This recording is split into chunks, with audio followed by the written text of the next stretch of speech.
Hello, everyone, and welcome to the Movie Change Up podcast. I'm your host for today, Joe Fricke. Today, we're doing something a little bit different. We're not doing a normal episode. We're trying out something a little bit new. This is going to be kind of our Hall of Fame, and the category is going to be villains. We're going to be going around. We've each picked various categories and determining what thing in the realm of movie villains are we putting in the Hall of Fame. I'm joined today by my normal co-host Johnny, Bobby, and Tristan. Johnny, kind of what were your thoughts in picking your category and then making your choices for everyone else's categories? I kind of wanted to diversify mine a little bit, go with a lot of favorites, and I feel like I ended up picking some ones that are very similar to each other for different categories, but I thought all worth the fight. So wait, so what's that? Oh, my little friend is talking to me, the movie Change Up Champion, and I'm gonna hold on to this baby for a long time, and I'm not looking forward to ever losing it. So you guys have some challenges coming at you. But besides that, for today's episode, it's not on the line. I'm excited to just flaunt it and have some more fun debates with the team. Tristan's asleep, like we're streaming over there. All right, and Bobby, kind of same question to you. What were your thoughts in picking your category or picking your? I had a mixture of most of mine were favorites. I felt like one of them was like the first thing that popped into my head when for a category and went with that. It's kind of like oh yeah, that should be in there in a Hall of Fame. But I think it should be fun. I like Tristan's mimicking Johnny from a stream earlier last He's week. not sitting up straight enough. You were up straight for part of it, but in the very beginning you were very slouched like that for sure. But yeah, no, it should be fun. I'm curious. This is obviously our first episode doing this format. I want to see how it goes and what makes it into our villain Hall of Fame. All right, and Tristan, if you're awake, you got the same question. Ugh. Oh god. Sorry guys, had a lot to drink on that stream, so I passed out really quick. But yeah, I'm excited. I went for one of my categories. I went with an easy choice, which was just the best movie villains. I think that's a staple for this kind of an episode. But I tried to do something unique. I'll tease it now. My choice was layers and bases. I thought that was something kind of rather than just picking a villain, it's picking something about the villain. I think of Bond villains. I think of people who have these really intense like moon bases type things. So I'm really excited to see the arguments for some of this stuff, and I'm excited to see what you guys picked for a lot of these categories. We have a wheel this time that's going to pick the categories, so we'll be doing it in kind of a random order. So I'm excited to see too, like what the order is. Is it going to be all Joe first round and he's out, or are we going to have it be a little more diverse? It'll be fun to see how that goes. All right, and if everyone's ready, I think we should get started. Tristan, spin the wheel. All right, I'll go ahead and. Well, let me before we start. I should probably read the categories. If you're watching on video format, you can see our categories to the right. But if you're listening to the audio version, our first category is villain sidekicks. Then we have villain monologues. Of course, villain performances, villain deaths, villain costumes, animated villains, and then like Tristan said, we also have layers and bases as well as overall villains. All right, Tristan, now you can spin the wheel. All right, let's go ahead. I've got this very elaborately produced reel out here with the ultimate villain in the middle here, Thanos. Let's see what we got. Our first pick is villain monologue. It seems like right there in the middle. All right. All right, I believe that is my category that I chose. So everyone's going to go around the horn, and I think how we decided this is going to work is they're each going to give me their initial pitch for their monologue. I'm going to immediately rule out one, and then the other two will kind of fight it out, and we'll determine who is going in the Hall of Fame of villain monologues. And Johnny, you are up first. All right. So villain monologues. I feel like there's a lot of epic, scary ones in history, but I went with something else. I'm just going to do it because I used to have this scene memorized, but I had to write it down for this. Very well. Where do I begin? My father was a relentlessly self-improving boulangerie owner from Belgium with low-grade narcolepsy and a penchant for buggery. My mother was a 15-year-old French prostitute named Chloe with webbed feet. My father would womanize. He would drink. He would make outrageous claims like he invented the question mark. Sometimes he would accuse chestnuts of being lazy, the sort of general malaise that only the genius possess and the insane lament. My childhood was typical, summers in Rangoon, luge lessons. In the spring, we'd make meat helmets. When I was insolent, I was placed in a burlap bag and beaten with reeds. Pretty standard, really. At the age of 12, I received my first scribe. At the age of 14, a Zoroastrian named Vilma ritualistically shaved my testicles. There really is nothing like a shorn scrotum. It's breathtaking. I suggest you try it. And then Dr. Evil in group therapy is cut off by the leader of it for probably good reasons. I wanted to go with something that was comedic and funny and a great memorable scene, and also kind of mocks other villain monologues talking about their past. And this one kind of just goes into random categories and just has a lot of really funny scenes, and the delivery in the actual scene is amazing. So I think that's Hall of Fame worthy because it's different than anything else that I could have thought of for this. Even though at first my head went to more serious ones, I ended up going with one of my favorites. All right. And that's from International Man of Mystery, right? The first Yes, one? correct. Okay.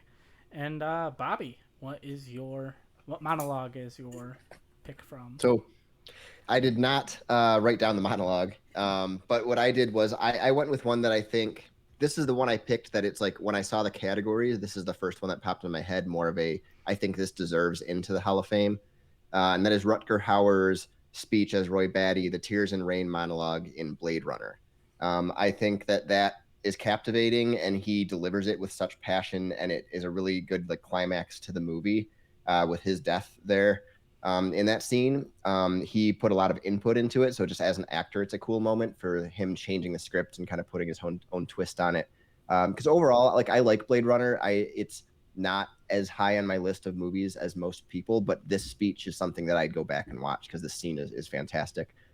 Even just how it's shot with the rain falling, with the blue kind of tones and what it looks like and all that. I think that just as a performance, as a monologue, and also just as a story of how the speech came to be, I think it definitely deserves in the Hall of Fame.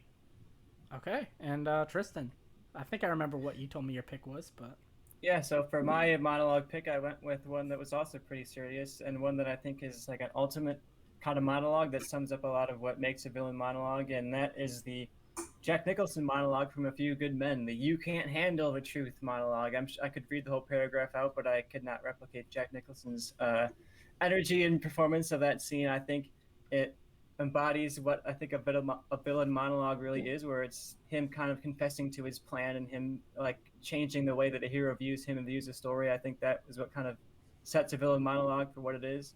It's something that kind of comes at the end and like changes the way you look at the character and kind of solves some of the questions of the story. And I also think it really reflects like how much Jack Nicholson's character comparatively to Tom Cruise's character is so different, and like they're very different views of the world and views of truth and views of justice. I think it sums up his character really well, and it sums up the conflict of the movie really well, and it put Aaron Sorkin on the map as one of the biggest writers in Hollywood. So that's my pick for a villain monologue. all right, you guys did not make it easy for me in eliminating one of them. I was kind of hoping one of them would be kind of shitty. I'd say let's throw this out there. Let's go around in a circle and just nominate one that you think deserves to be eliminated quickly to kind of help you with that decision. If you guys think that's fair. All right, so I'll start. It's going to be tough on this one because we all picked great scenes. I'm not going to argue that anyone's scene or monologue isn't great. I think if I were to eliminate one, it might be Tristan's, just because I think the more famous line from that is that "You can't handle the truth," and not much else is very memorable from that actual speech other than him just saying, kind of falling into the trope of a lot of the especially 90s like trial movies where it's like, hey, here's my entire plot that I'm just going to spell out even though I'm trying to avoid doing that. And then the most famous line is kind of after Tom Cruise breaks up the thing. So that would be my only reason I think Tristan's would be eliminated first. All right, Tristan, Bobby, you got any? I mean, yeah, they're all good scenes. Yeah. I do like like Johnny said, Tristan's like the one main line, but I think you can pick out of most monologues like one main line.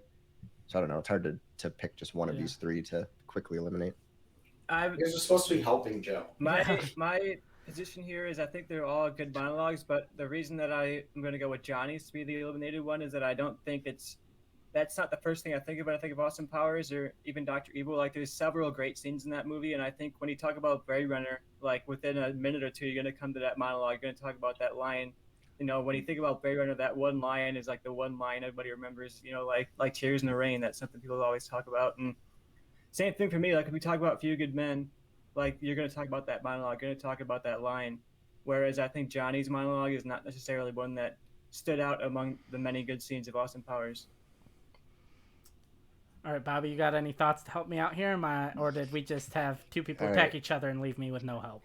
Okay, so if I'm going to be the deciding factor, if I'm going to pick it, I think I side a little bit more with Tristan because the "you can't handle the truth." I think it is important to have like one main huge line that people remember All right. from a monologue. So that's my thought. All right, I got my pick. I think the one thing I love about a villain monologue is that when it's between the hero, when you have a great scene between the hero and the villain, and I think what might knock Johnny's out and down is the fact that, like you said, it's in like the counseling scene and it's not like a, battle, but in a battle between Austin Powers and Doctor Evil, and so with that, I'm knocking Johnny's Doctor Evil speech out. As great as it is. I love that It's a scene. I great kind of scene. wanted to just go over that one and bring some light because, like Tristan said, in his knock on mine is it's not as one that is remembered, but I think it's the best scene in the whole. Yeah, it's a great scene, but it's definitely, I think it's just not quite as memorable. All right, so that leaves us with two that have to battle it out to kind of remain the last monologue standing. All right. Look, I think what it comes down to is it's hard to knock performances. I think they're both fantastic performances, but I think this is a Rutger Hauer career making, if people think of him and this is like his performance as a villain, and it is with him and Harrison Ford in the scene, and it's breaking down his entire character and motivation, and it's just a fantastic performance. It's emotional.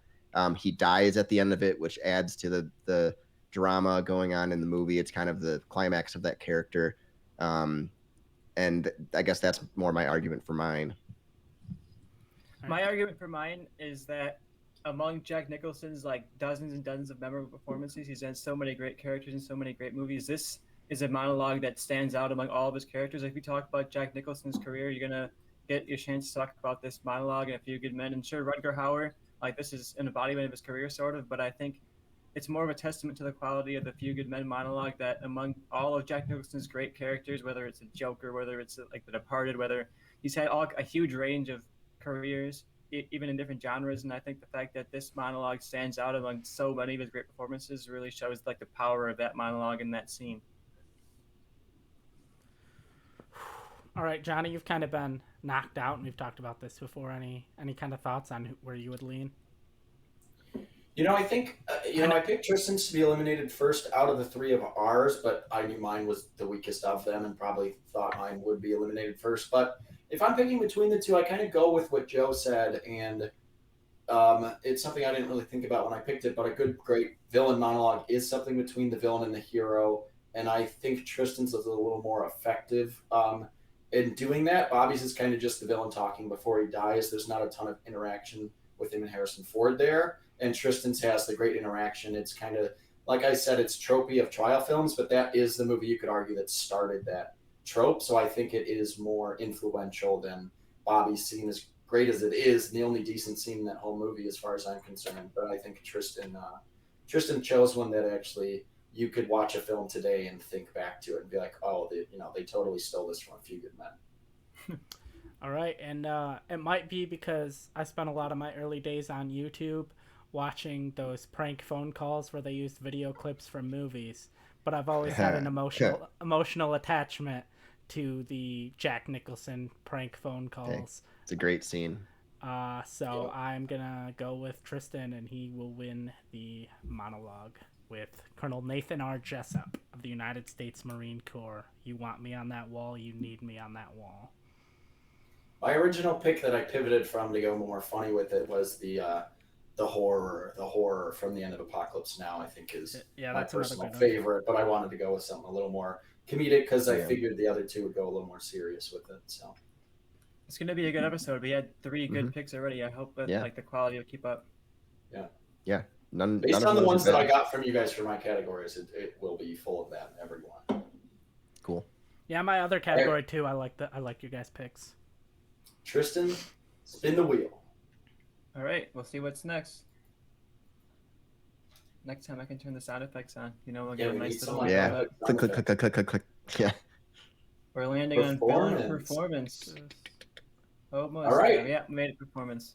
Okay. So I think I that is remember what I picked. Johnny's, I believe. I'm excited because that was one that I chose. I think at the end of the day, great villain comes down to the performance. And I think all 3 of the monologues we just said were great performances from actors doing those villains. And I'm excited to, after knowing your picks, I'm excited to see the debate on this one. It's going to be very difficult to eliminate any of them. So we're going to start with Bobby. What did you choose and why? So I chose one of my favorite performances of all time, and that is Christoph Waltz as Hans Landa in Inglourious Bastards. I think he is one of the most intimidating villains in a movie like of all time. That opening scene alone could put him in the Hall of Fame. The tense, the way that it's shot, his delivery of his dialogue, switching between French and into English, and still keeping you captivated as an English-speaking audience. And then you don't know throughout the movie if he's going to have you killed or if he's going to laugh and make a joke. Like, you don't know what he's going to do. You're kind of on edge the entire time he's on screen, and just that level of intimidation and allowing Christoph Waltz to kind of chew the scenery, but in a way that works, because sometimes when he's not not in these movies, he's a little bit more out there and it doesn't quite work. But he's so good. He's so intimidating. He gets his due at the end. I like how his story is kind of finished at the end with him getting kind of branded, or with the Nazi symbol and all that, the swastika. But I think overall his performance, he just carries that movie in a movie with a lot of great performances, and it's one of the best performances I think of all time. All right, Tristan, that's a tough one to fight against. What do you got for us? So for me, I went with an actor who I think more than any other performance maybe ever, like single-handedly defines and kind of carries a character throughout an entire franchise. And for that, I went with Robert Englund as Freddy Krueger throughout the Nightmare on Elm Street franchise.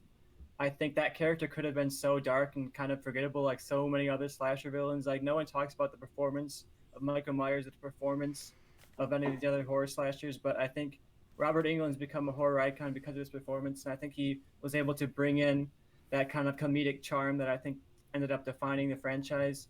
And even the worst Nightmare on Elm Street movies, like some really terrible ones like The Dream Child and that kind of stuff, are all like watchable because of his performance, and he brings a lot of energy and charisma to that character, and really gave him his identity, and his personality and all that stuff kind of came from England's performance rather than like the writing or the iconography of the character. And I think that's just a really powerful ability to define that character. And how many decades later now, like Robert Englund's on Stranger Things season 4 now, and like that's purely because of his iconography and performing in this character in this role. So that's my choice for performance, a really iconic character that was defined entirely by the performance, and he lasted out through the entire franchise of Nightmare on Elm Street, all the way. Obviously, the remake recast him, but throughout the core franchise, the original franchise, he was there all the way through all of those movies. So I think that's a good choice for me of my performance. All right, good argument. Much different than what Bobby went with, but one just as iconic, if not more iconic. Joe, what is your choice?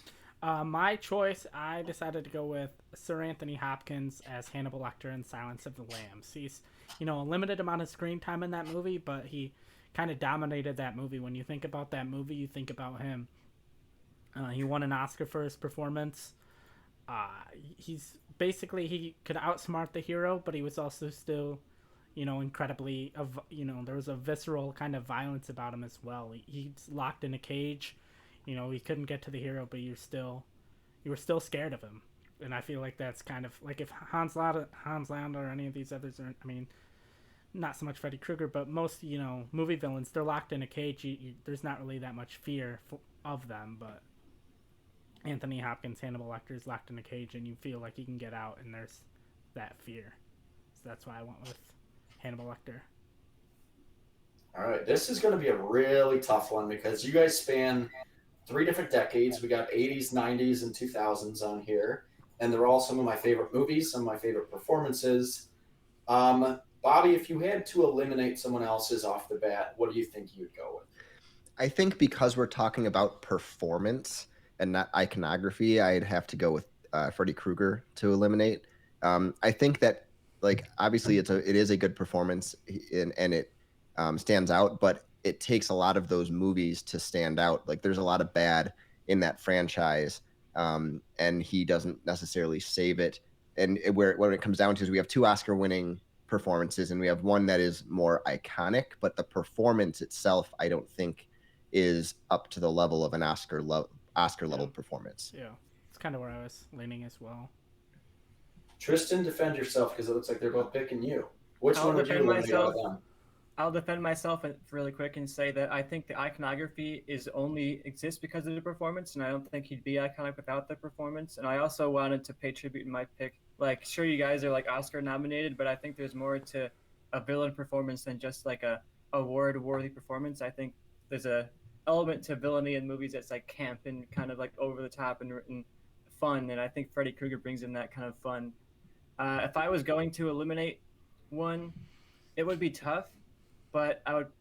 Anthony Hopkins, I think, is more of the award embodiment kind of performance, like the one where everyone talks about, like, oh, that great villain performance, that like award-winning performance is Anthony Hopkins. So I would probably keep Joe's on and then cut Bobby, simply because I think that Anthony Hopkins, if you're talking like award-worthy, like critic darling kind of performances, I think that's the one that fits that mold a little bit better than Bobby's pick.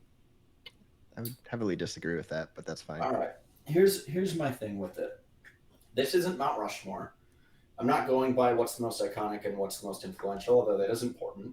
We're going with who put up a good argument, who went with a performance that I do think deserves to be in a Hall of Fame. I'm going to try to picture the exhibit of that Hall of Fame. And honestly, it came down to Tristan or Joe's picks to eliminate first. And I think what is my deciding factor is we have seen Mads Mikkelsen be a great Hannibal Lecter, and we have seen Jackie Earle Haley, who's a great actor, fail at being a good Freddy Krueger. So I think at the end of the day, I'm going to eliminate Joe's pick for Anthony Hopkins as Hannibal Lecter, because I think we've seen it improved upon, and we have yet to see that with Tristan's, even though they have tried. So that, I think, is my tiebreaker on that. And so it's going to come down to Bobby versus Tristan. Joe will be my consulting judge on this. Like I said, guys, this is not Mount Rushmore. I'm not picturing whose face deserves to be on it.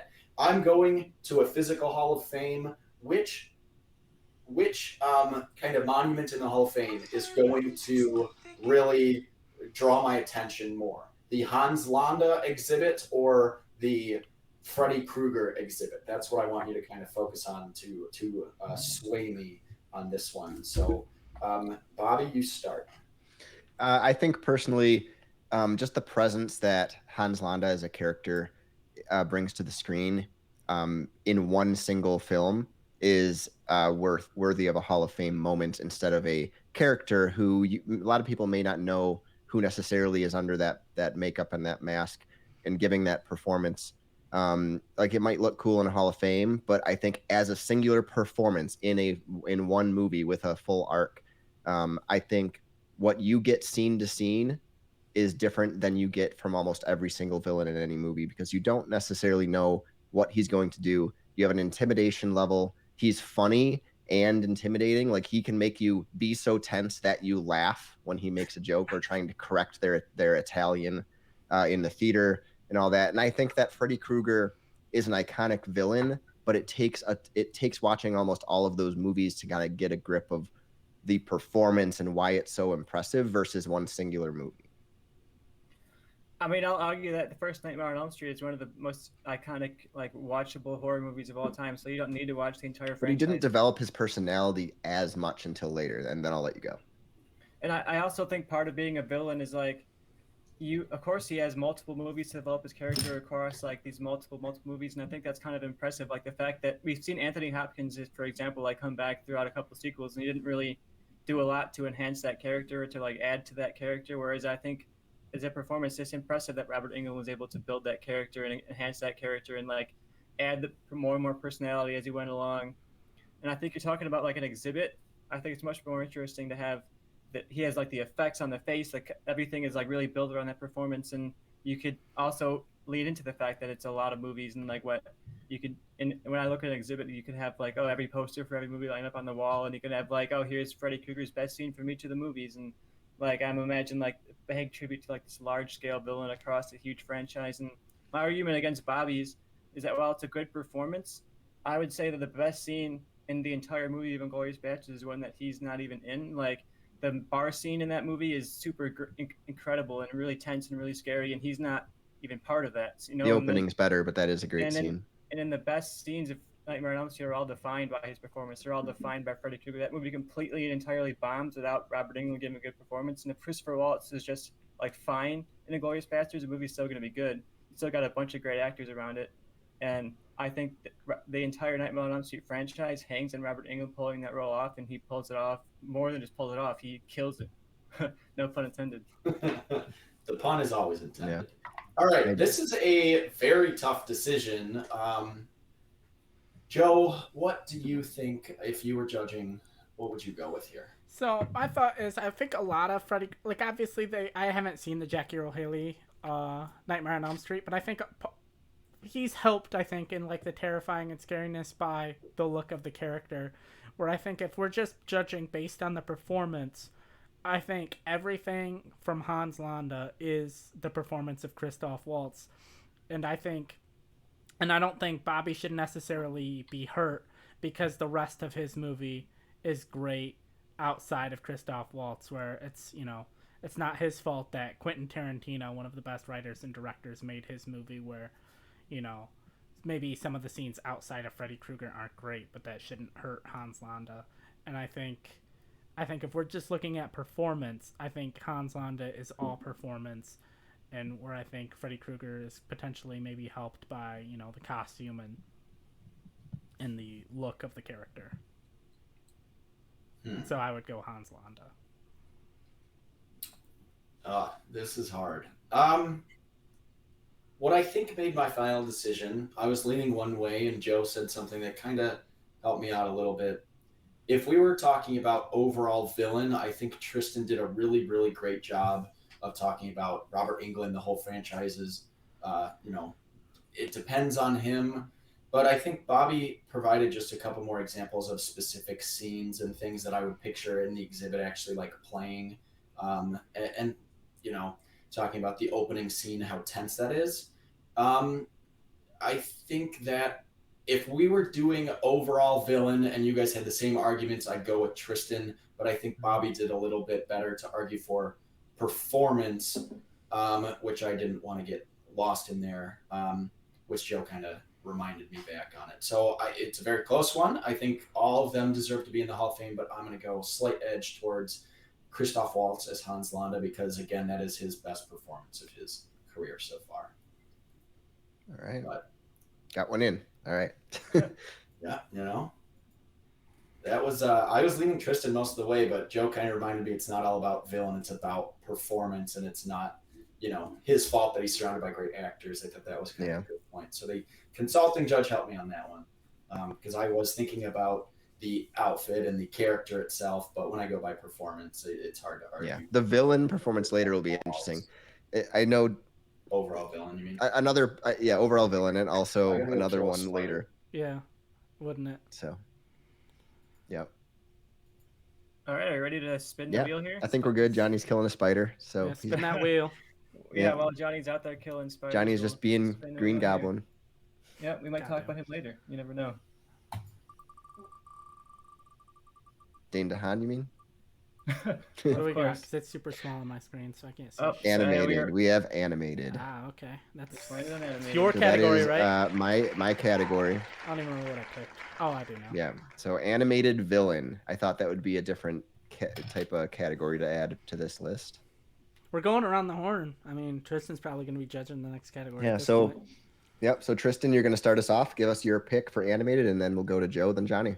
So for my animated villain, I thought this is probably the hardest category to pick of all the categories. To be honest, there's some really really good animated villains, but when I was thinking of Hall of Fame, I think of like iconography, I think of like colors and images and like quotable lines, and I also kind of I know this is not the Mountain Rushmore, but I also still think of like okay, what's the one that kind of like kicked it off a little bit and like started what we got today, you know? And my choice for that was the Queen of Hearts from Alice in Wonderland. I think it's a really cool look. I think she has a really uh, like 1951 or something. It came out like that was way before we got stuff like Scar and people who were like these really big, fun villain performances. I think she really kind of set the standard for these animated Disney villains of what they can be and what they can accomplish. And even now, you still see Queen of Hearts walking around at Disneyland and stuff like that. And a lot of those old Disney era villains didn't really have that longevity of the performance. And you still have off with their heads quote like a quotable Hmm. line from the I was gonna animated say that. villain. I love the look of her. I love the color of her. I think it's really interesting, and she also contradicts with the hero a lot, which I think is important for an animated villain. Like they have to be sort of the foil of the hero. Where Alice is like this quiet, reserved, kind of soft-spoken little girl, she's just like this big, bombastic, loud, like self-centered noise. So I think my choice for that was Queen of Hearts, and I also like think it uses the medium of animation in a way that like she couldn't really exist the way she does. Like I guess she could, but the whole look of her would be different, and like her guards and everybody around her would be different when you do it in live action. So that was my choice for the animated villain. All right. Yeah, I think that's a great argument for a villain that I at least like that quote is something that sticks in my head, and so that's definitely a good pick. Joe, what do you got? All right, so I kind of had a similar thing. I wanted to go with a OG like Tristan did. No one really modern fully stuck out to me, so I went with the evil queen from Snow White. I was just thinking like we were talking in the last round of like walking in the Hall of Fame, and I think the like because she kind of has that two forms. She has that main form, and then like that old kind of haggish Hmm. like woman. And I think placing that poisoned apple in the cabin is like such an iconic image, and the idea of the poisoned apple and everything around that is so iconic that I could not go with that pick. So the Evil Queen is my pick. All right, mirror, mirror on the wall. Johnny, what do you got? Exactly. I went a little more recent than them, not super recent, but I went more modern than they did because I think if you're going to a Hall of Fame, you got to have something that someone our age would be excited to see. And I went with Sid from Toy Story, the original Toy Story. I think Sid is a great villain because you see in so many animated movies and superhero movies and basically a lot of Disney things in general of the villain is basically just like the same kind of person as the hero, but they kind of flip it. And Sid being the villain, and he's just like this evil kid to these toys, I think is a fun dynamic. And I love everything about his evil laugh, his skull T-shirt. It's very iconic. He makes the freak toys, and then at the end when all the toys come to life and scare him is super iconic and memorable. You don't need like this big villain death or this big fight scene. You have something that's kind of stands on its own as something we haven't really seen in any other movies. The Toy Story movies, even after that, went more towards this toy's bad than like it's like the evil kid next door. And I really like that dynamic between the toys and him because everyone knows that kind of sadistic kid that just broke all their toys and didn't treat them right and stuff. So I like that being like kind of the theme of like, hey, these toys should be special to you and you should treat them right. And if you don't, there'll be consequences. I like that. I think he's a super iconic villain and one that maybe isn't talked about as much as he should. If you look up like best animated villains, maybe he doesn't show up on that list, but I think he deserves a spot in the Hall of Fame for sure. Okay, so yeah, you guys did not make it easy. I love all of these villains. I think they're really great picks.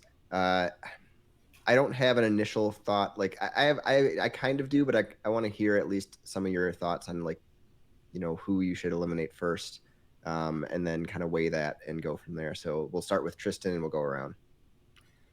This is tough, but if I was going to eliminate one just based on what we have here, I'd probably go with Joe. I think we have two Evil Queen choices, and I just think mine is a little bit more visually interesting, a little bit more of like an iconic set piece who like really defined what a villain could be. And when I'm imagining like a museum section with the part of the hall is a villain, animated villain, I would probably rather have it be the Queen of Hearts than just an evil queen.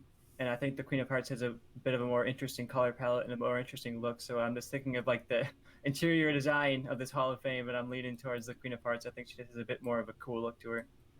All right. Well, strategically, it might not be the best pick, but my pick to eliminate would be Johnny's, mainly because I don't know if Sid's a full-on villain. Because when he's torturing not like quote unquote torturing the toys and disassembling the toys, he doesn't realize that they're sentient beings. And then if you look at Toy Story 3, when he finds out that toys are sentient beings, he's reformed, and He he's becomes actually, a garbage man. yeah, he becomes a garbage Yes, man. And I guess super according reformed. to according to like behind the scenes lore, he actually like tries to save broken toys. So I don't know. I think part of the reason he might not be on those villain lists is because he's not really a full-fledged villain, because he doesn't know that toys are sentient and that he's hurting anything. He just thinks they're like inanimate objects. Okay. I think Joe helped my point. I think Joe talked about why mine is different than anything else. On this list, and Joe and Tristan both picked like the evil queen type character. At least Tristan's has a name. Like the Queen of Spades is a cool name. Like the or whatever she is. Is she the Queen of Spades or the Queen of Hearts? The Queen of Hearts. Yeah, Queen of Hearts. But mine was so OG, she didn't need a name because she was the first But one. like my thing with going OG with it is we've seen it being surpassed so many times. This isn't Mount Rushmore. This is a Hall of Fame. No one cares about the evil queen from Snow White from the 30s. If you're going to even go see Disney villains, you'll see Tristan's choice before Joe's. You'll see Ursula. You'll see Scar. You'll see Maleficent, who is a much more iconic version of a very similar character. I think, yes, she was a stepping stone for some other ones, but I think that if you're going based on like what deserves its own exhibit and what's going to excite people, I don't think anyone cares about a character that couldn't even have a creative name, just get called the Evil Queen. Very boring. But at the end of it too, to me, I feel the opposite way. If I go to like a Disney villain exhibit and they have Sid and the Queen of Hearts, and they don't have the evil queen with the poisoned apple and mirror, No one will care. I feel like people would be like, you're missing one. Where if I go to an exhibit and they don't have Sid, I'd be like, well, he's not a true villain. If they don't have the Queen of Hearts, I don't care, because I don't care about Alice in Wonderland. All right. So I think the arguments have helped me some. And I'm going with what I was initially kind of thinking, which is what Joe brought up, is I don't think Sid is like a full-on villain when you really think of him. He's awesome. I love the character, but he's kind of a side part of the movie. He's like one section of the movie. And then the rest of it, there's like a whole different, it's more Woody and Buzz's coming together and splitting apart, and then it's them trying to get back with Andy rather than him being like a main villain of the movie. So if we're just going on animated villain of all time, I do think it's more iconic with a mirror on the wall, the evil queen, and then also the off with her head Queen of Hearts. So that's what I'm going with. Johnny, you can help me out and decide between these two queens. All right, my thing is, if you like, Tristan brought up like famous quote of off with their heads. I think far and away, mirror on the wall is way more iconic. I think the look of her as in like her old hag form, putting the apple in the cabin, is a way more iconic and memorable look. It may not be as flashy, but I think it's more memorable and iconic than the Queen of Hearts look. For me, I think the off with their head quotes is pretty quotable. I hear people quote They it. named a movie Mirror because they knew people knew what it was. If they just named the movie, a big audience. Yeah, but still, because they knew what people knew what it was. If they just named a movie Off with Their Heads and it was supposedly like a Queen of Hearts origin, people wouldn't know what that was. I disagree. I honestly do feel like if they made like a Off with Their Heads movie and it was a good prequel movie to Alice in Wonderland, people would know what it was. And I think I really like the Queen of Hearts because of her look. She has a really unique look and a memorable kind of voice and a memorable name. Like when I think of the evil queen I just can't even like think of her voice. I can't think of like what her mannerisms were even like. Like I guess you're just like a generic kind of evil queen. But I think the Queen of Hearts has a more defined personality, a more memorable personality. And among all the crazy cool looking stuff in Alice in Wonderland, she's one of the cool ones. Bobby, do you have a decision? Yeah. Honestly, I think I do, but I do want to hear from you first. I might be against everyone else on this choice, though, but go for it.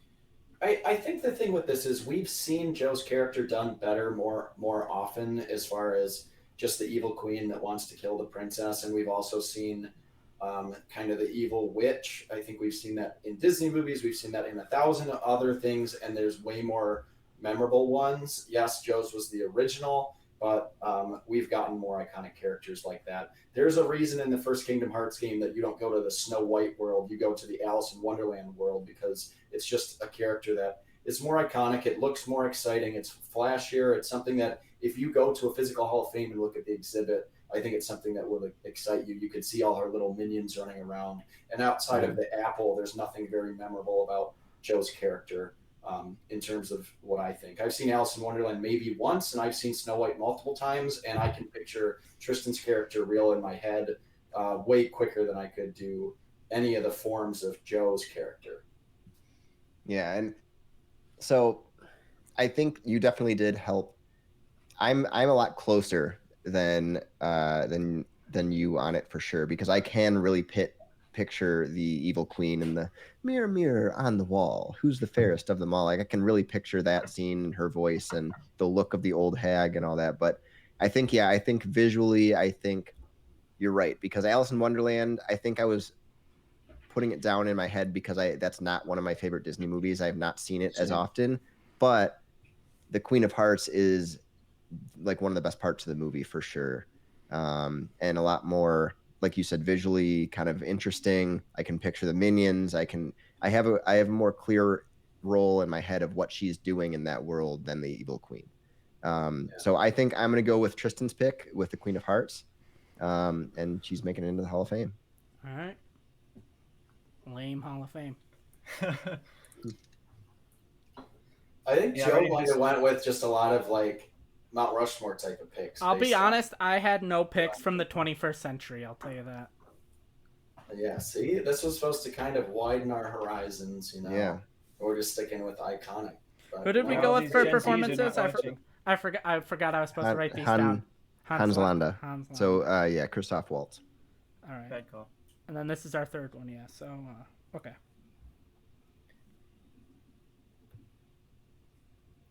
Let's see, we got 5 left technically because we're saving the villain for the end. So what we've got left so far is layers and bases, sidekicks, death scene, and costume.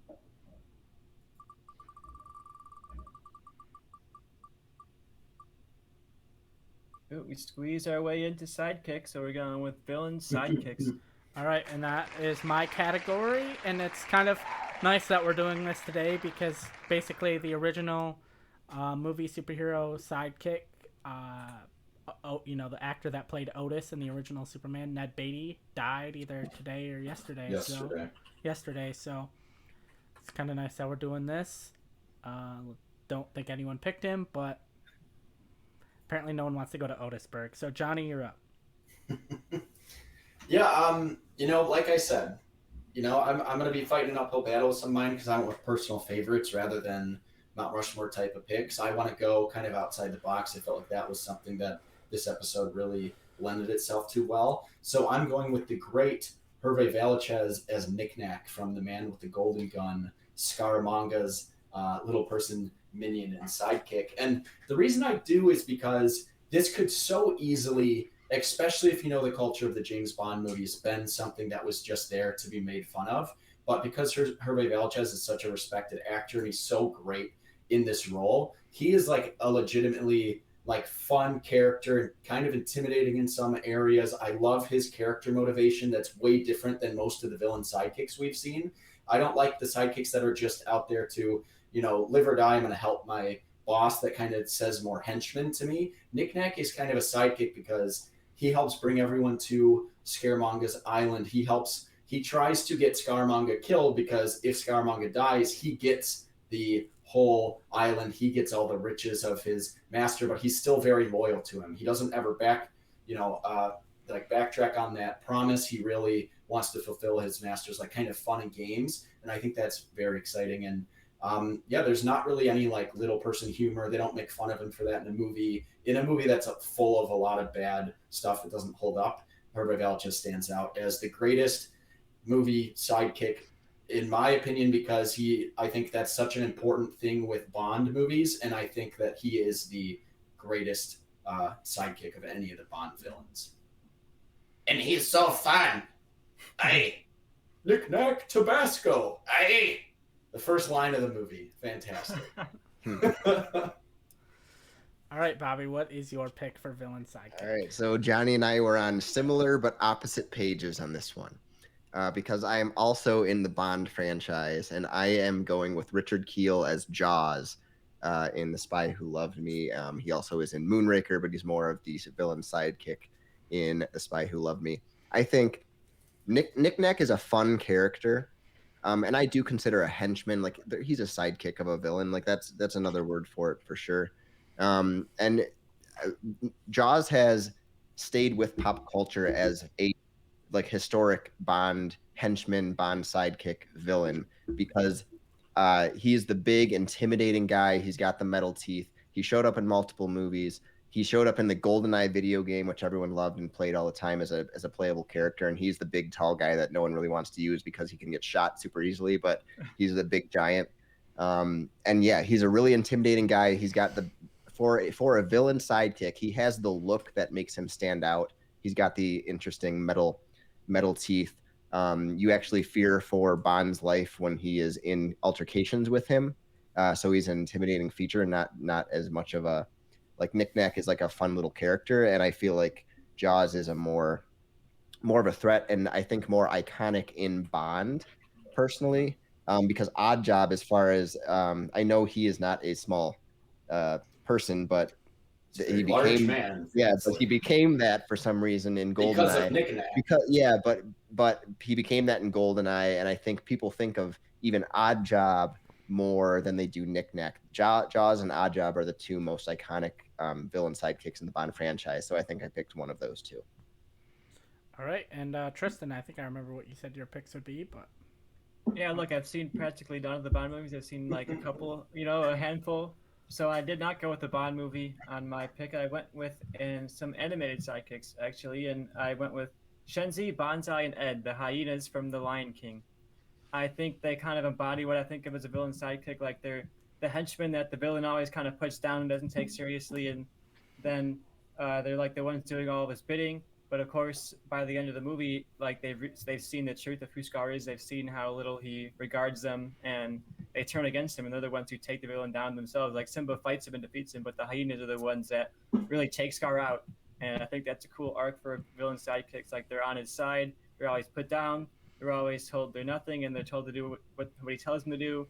And then they come around by the end, and they kill him. I also think it's interesting because there's 3 different sidekicks, and a lot of stuff where there's like multiple sidekicks, I feel like it's easy to just have them be like the same kind of bumbling idiot type characters, where it's like you might as well just have one character. But I think all 3 of these hyenas have like very different personalities and different performances that come out of them, and I think they're really memorable characters. I think they give good performances in them, and I love that their arc when they turn against Scar by the end. So those are my picks for villain sidekicks. all right, and I guess it's time to eliminate one now. So does anyone have anyone that they feel should be eliminated? My Yeah. argument towards mine, while theirs are arguably more iconic characters, definitely Tristan's, I think the argument that kind of got me eliminated from the Sid fight was, well, Sid turns good by the end, and maybe he's not as much of a villain. I think a loyal sidekick, I'm the only one who picked a loyal sidekick. Tristan's turned on Scar, like he said, they're the reasons he died. And Jaws is not a sidekick of anybody. He is just a henchman for hire by multiple villains in the Bond universe. You don't think of Jaws and think of the lead character. I think of the hyenas, and I think of them paired with Scar. I think of Knick-Knack with Scarmanga. Jaws outshines the villain in the Spy Who Loved Me, played by the great Kurt Jurgens, which is a great name. But Stromberg in that is just kind of like hiring a guy to kill Bond. And then you also see him show up in Moonraker, and Hugo Drax just hires Jaws in that movie. And in the end of Moonraker, Jaws turns and is a good guy. So neither of you picked like loyal sidekicks. And I think, like Joe bringing up Otis, like, I think it's important when you have a villain. Knick-Knack has all the reason in the world to turn on his master Scarmanga, but he's loyal till the end. And I think that makes for an iconic sidekick. I think his motivations go into it. And I think with the same logic, mine was ruled out for Sid. I think Knick-Knack is a loyal sidekick. I would argue Bobby's is not a sidekick. And I think Tristan's are definitely sidekicks, but then they turn on him in the end. So I would say Yeah. personally, Bobby's would be eliminated. Even though Jaws is definitely a more iconic character in Bond, he's not a sidekick to anybody. And I think I think it kind of depends on your definition of what a true sidekick is, because Jaws is never the main villain. If anything, he works for and has people that are telling him what to do. So he is their henchman or their sidekick, whatever you want to call them. And he is more iconic to me in the Bond franchise, like you said. So really, I think it comes down to if you because I think that the hyenas, like, I think you can classify all of these as sidekicks. It just depends on what your definition of it is. But to me, Jaws works for someone, is under their command, does what they say, and he outshines the main villain of those movies every time he's in it because he's such a good character. So that's why I would go with Jaws, and I would eliminate Johnny's just because it's a similar vein, and I think the hyenas are definitely a good sidekick. So if you're gonna eliminate one of the two Bond Yeah. sidekicks. Tristan, do you have any thoughts?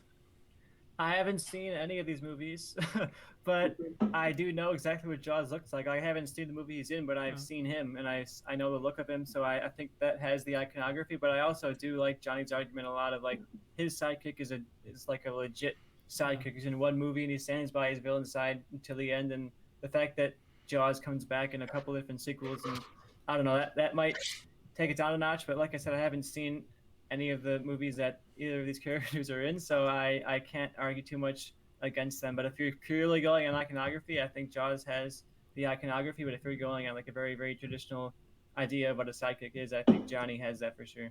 It comes down to that. Yeah, so basically, my thing is, like Bobby says, I kind of got to eliminate one of the Bond sidekicks. And my thing is, when I think of a sidekick, I think of someone who, kind of has like a quote unquote like master, someone that they, work for or serve. And I do feel like there's a difference between like a sidekick and like a villain for hire. And, the vibe I'm getting from Jaws is he's more of like a villain for hire. So that is why I would, well, maybe maybe he's hired by someone in, the movie that Bobby picked. I feel like he's less of a sidekick and more of a villain for hire. So that's why I'm eliminating Jaws. That's fair. The only That's reason fair. I did not pick Jaws. That's why I knew that argument, because I eliminated in my head. Yeah, I thought of it. I almost picked Odd Job instead of Jaws because of that, but I loved Jaws, so I had to argue it. So nope, I completely understand the ruling, so I'm all good for this argument. We're now between the hyenas and Tattoo from Fantasy Island. So exactly. Wow. Hervé Villechaize is great, played by the great Peter Dinklage in a biopic on I think HBO or Showtime or something from a few years ago. I mean, this is an uphill battle for me. You're not as familiar with the character. Tristan's is definitely they're more iconic. But I think if you're looking at it, we already have an exhibit for a Disney character that Tristan picked. I think thinking outside of the box and going with a franchise that's known for great sidekicks and henchmen and picking the most loyal sidekick, there's something to that. And I think Hervé Villechaize deserves some respect here and an exhibit of his own to keep his memory on. There's plenty that will keep The Lion King going, and I don't think it is necessary to even put that in there. And that's my really only argument I can make, because while I do think it's important that sidekicks stay loyal the whole movie, and mine does, and Tristan's turn on Scar as soon as they see, a reason to do it. That'd be my only argument against them actually being sidekicks, but they're definitely more iconic than mine. I have to falter to that, but I think mine is a more loyal villain sidekick. All right, Tristan, you got to defend your picks here. I will give Johnny a prop here and say that I do think Bond is known for its sidekicks, so I wouldn't be opposed to putting a Bond sidekick in there. But I think if you're making like a Hall of Fame, I think it's very interesting to have diversity. Like, we're gonna have a couple of animated. I don't want it to just be like we have the one animated person to cover all of the Disney things. I think maybe throwing in another animated sidekick could be interesting. And I also really like the casting of my characters. You had three kind of big name performers with Whoopi Goldberg and Cheech of Cheech and Chong, and then you also had Jim Cummings, who is kind of breaking his what he's known for, being Winnie the Pooh and playing a villain character. So I think that's pretty fun. And when I think of sidekicks, especially in Disney movies, they like to do that. They like to throw in like fairly well-known actors who play like this supporting role in a Disney movie, and I think that kind of embodies that for Disney. So I think they have memorable lines, they have memorable scenes, they have arc throughout the movie where they are on Scar's side. They're very loyal to Scar, and by the end of it, they've seen the error of their ways and they've kind of turned a little bit. So I think that's a decent. When you have sidekicks, they're often just like the person on the side. You know, they're the person who's just there to support the villain and there to be loyal, and that's pretty much it. And the fact that my characters have arcs is what makes me kind of what drew me to them in the first place of picking them for this category. No. All right. Well, I've made my mind, and I've decided both of them deserve to be, and well, I guess technically four, but both of them deserve to be in the Hall of Fame. But if I'm going for what I want out of my villain sidekick and what deserves to be standing in the Hall of Fame, I feel like based on what has been presented to me today, I am going with Knick Knack from. Yes! Awesome. I agree with you. I was gonna fight for Yeah. that too. So I guess we're all in agreement on that. What I movie's wanted to go debating, most should I loyal just surrender? sidekick. Yep. It really was. When I got to the argument, I was debating, should I just put my hands up and be like, argue in favor of Johnny? Because I think you got to have a Bond representation for sidekicks. And I would have gone for Bond if I knew anything about Bond. Like, I was looking at a list and I was like, should I pick this character? And I was like, well, I haven't seen the movie, so no. Yeah. But yeah, good choice here, Joe. Yeah. What movie was Very he from? exciting. Herbert Valches, the man with the Man golden with the gun. golden gun. Okay. Yeah, Knick Knack was a great choice. I just liked Jaws better, and I thought I could fight for him being a sidekick. So that's a good There one. you go. I like The Knick Knack. I love Knick Knack. He's like my favorite He's awesome. character. No, And he's and great. somehow you put Christopher Lee, the man who inspired James Bond, as the villain in that movie, and he's outshined by Knick Knack. Incredible. I tend to forget that Christopher Lee is even in that movie. Right? Hey, I looked But it you up, always and remember Knick Knack. Yeah. I was like, who is the main villain of the movie? And I was like, oh, Yes, Christopher Lee, what the hell? Yeah, right. Yep. Well, because Ian Fleming, friends with him, based the entire character on him, so it was awesome to see him in it. But I'm like, yeah, you watch that movie, the best part of that movie is Knick Knack. No, he's great. Good I choice. love his motivation. Great little helper, Yep. sidekick. That in Alright, the so, end, leads yeah. his master to die. Yeah. All right. So what's our next? Let's Yeah, set the wheel let's up and get our pull up next that category. wheel. We got four left. like that. There's a big black void that just says death. That was the right one to do. Costume. All Okay. right. And that is Bobby. That is Really good mine costume. again. So Tristan, you're gonna start us off with villain All right. costume. One thing I want to say, we do have some live comments. I should probably read Okay. those. So Spinner 58 said her pick was Jaws. We got a Paul sighting. Paul said that he also thinks Jaws is the best, and then my mom thinks it really should have been Ned Beatty. I'm not. Otis is bad. I'm not giving Otis. Otis was entertaining, but he's not a good character. He's No. I like forgot he arguably was the even worst in those thing. movies. I don't think of Otis when I thought of Ned Beatty dying. I was like, man, Deliverance. Like that was one. Yeah. Of his, that was like his first big movie. I think. Toy Story 3. Come on. Right. Right. Lotso. The great Ned Beatty. Lotso the You Hugging could have Bear. picked Lotso for Yep. your movie villain. Maybe you will. You know, we got all We two have villains villain. coming up. Yeah. Yeah. Somehow I doubt that. I chose him over Sid, Well, even though I somehow chose Sid for you have animated. Tristan. You have the choices, not somehow. Yeah, Uh, you should know. Maybe I'll change on the That fly. is true. I Yeah. forgot I had the answers already. But all right, for my costume, I went with one where it's a small role for the villain, but I think arguably I would say there's no character in the entirety of like movies where their costume had a bigger impact. Like to have a single character's costume be so significant. But my choice was from The Empire Strikes Back, Boba Fett. I think he's a supporting villain role, but I think his costume is so iconic that like people became fans of Boba Fett even despite having a couple of scenes, and like he's sold how many thousands of Boba Fett toys. The fact that he's inspired like a TV show, he's inspired appearances in other TV shows, he's inspired animated appearances. All of that spawned entirely from a cool costume in a movie.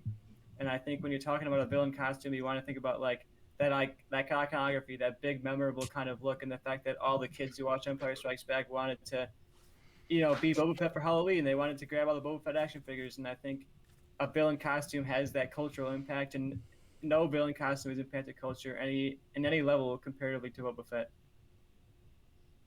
All right. I like that for sure. It definitely was an iconic costume. Joe, what do you got? All right, mine is a costume of a character we've talked about earlier, and I'm going to go with Freddy Krueger. The hat's iconic, the sweater's iconic, the claw is iconic. If you want to include his burnt skin as part of his costume, that's iconic. Any part of that individually is immediately recognized as part of Freddy Krueger. So that was my choice for costume. Simple enough, and I think that's all that needed. Johnny, what do you got? So again, I'm going to be fighting. I mean, Bobby knows this franchise better, but I think mine might be something that's kind of forgotten about when you think of iconic villains, especially compared to the two that were said. But I'm sticking with the Bond franchise, and I'm going with the tan gray Mao suit of Ernst Stavro Blofeld. I think it's super iconic because you've seen multiple actors play the role. You never saw his face for the first 3 or 4 movies of the franchise until You Only Live Twice, and then he has the Donald Pleasance, the scar, the outfit is something that was obviously parodied with Doctor Evil, but it's something that's very famous, and I think it kind of doesn't get enough credit for what it deserves because it's a great look. It's a reason that he's always been in that. It's a reason that even when Max von Sydow played the character in Never Say Never Again, no one remembers that because he was just wearing any old tuxedo. And no one even remembers that Max von Sydow played the same role. But I think it's something that even in the first movies, when you don't see his face and you see just the suit and you see him stroking his cat, and then when he has they finally show him and he's got that horrifying scar on his face is so memorable in You Only Live Twice. And I think all about the character is something that even if you've never seen the franchise, you can pretty much picture Donald Pleasance in the role as soon as you hear the name Blofeld. And I think that with something that is such, a simple but elegant look, it's something that literally was taken off like the communist leader of China and now is only known as the Blofeld suit more than the Mao suit. So I think that's a cool little twist on his character, and it fits for him. And I think it's something that people kind of forget about, but it is great.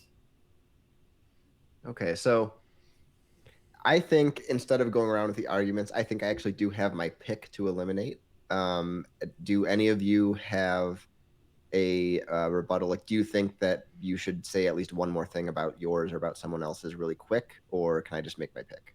I mean, I don't know that's what cool. we're gonna have to say if you've already locked in your pick. Basically, Yeah. it's like My only thing to say is that I think the Freddy Krueger outfit is iconic, but I think that is, like Tristan talked about with performance, I think that kind of all goes into performance and is iconic because of how great Robert Englund was. There's nothing iconic about that look, when put on someone else. And I think the look of Blofeld is iconic, whether it's Charles Gray or Telly Savalas or Donald Pleasance, that suit, or even Dr. Evil, parodying it. to defend against that, I will say if you see someone out in you know public with like the horizontal striped sweater, you're gonna be like, that's a Freddy Krueger sweater. The claws, Yeah. iconic.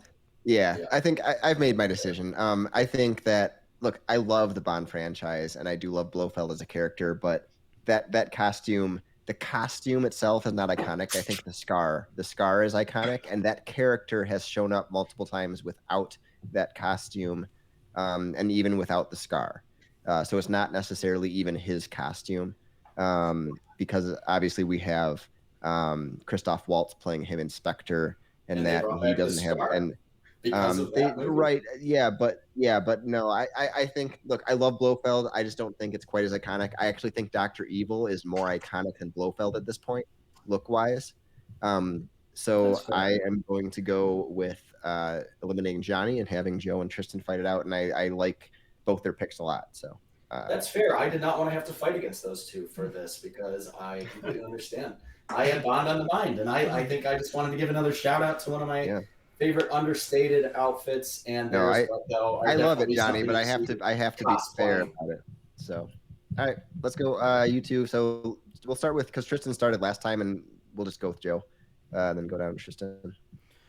So I'm starting. Yeah. So my thing with the Boba Fett look is I feel like almost if you look at Star Wars as a whole, while if we've talked about before eliminating, it's not necessarily the Mount Rushmore. It's the best. I would almost say at this point the Mandalorian is more iconic and more well known and a far more popular character. As far as Freddy Krueger, they've tried to replicate the look with in the whatever the fuck that guy's name was. James Earl Haley. Yeah, James Earl I don't think that's right. Jackie O'Haley. There we go. Jackie Earl Haley. Jackie. Yeah. Close.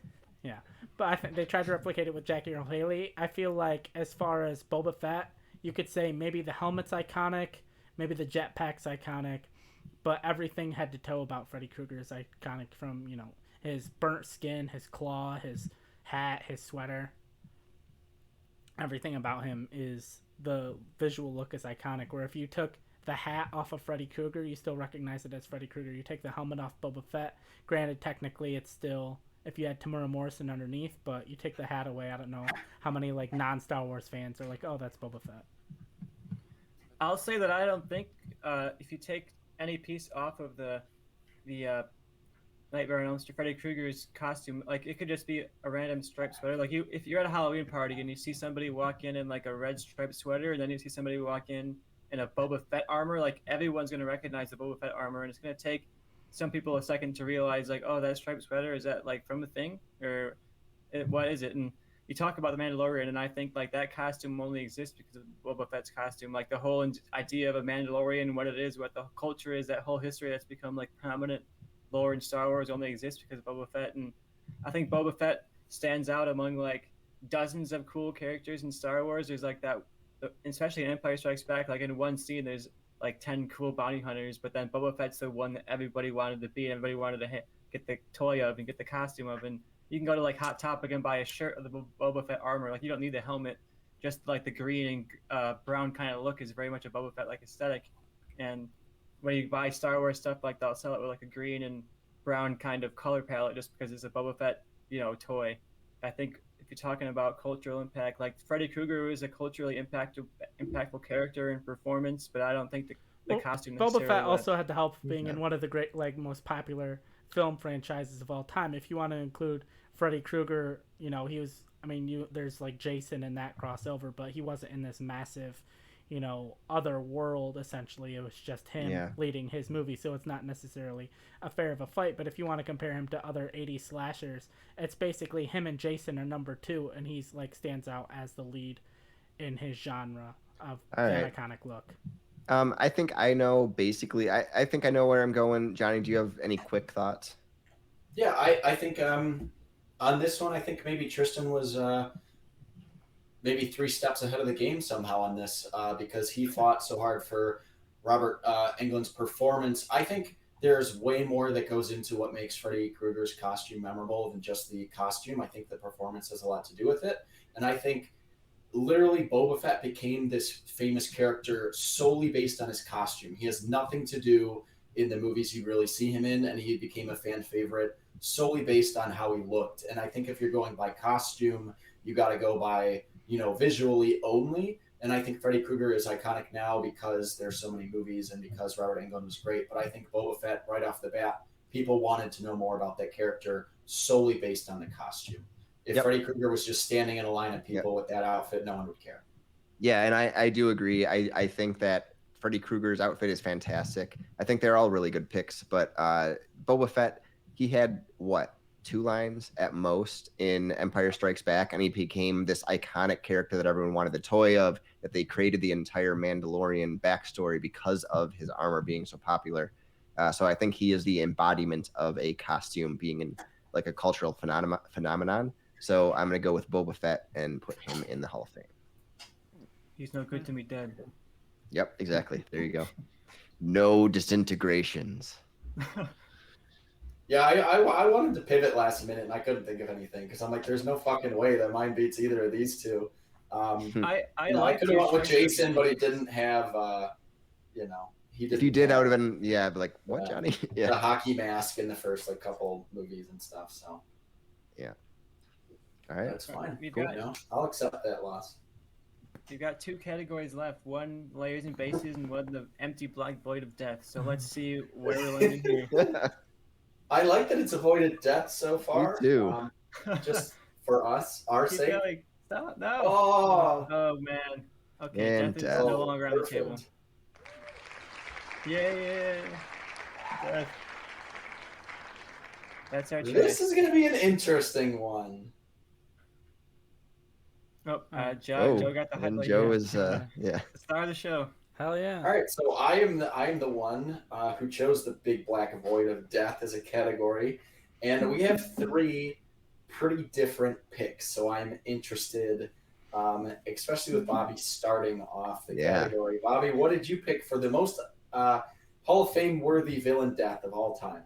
So I know mine is going to be different, but honestly, it's one of the deaths that as a kid seeing it stood out and was in my mind more than any other villain death in any movie that I've ever seen. And that is Clayton's death in Tarzan, where he is essentially hung, which is very dark for a Disney animated movie.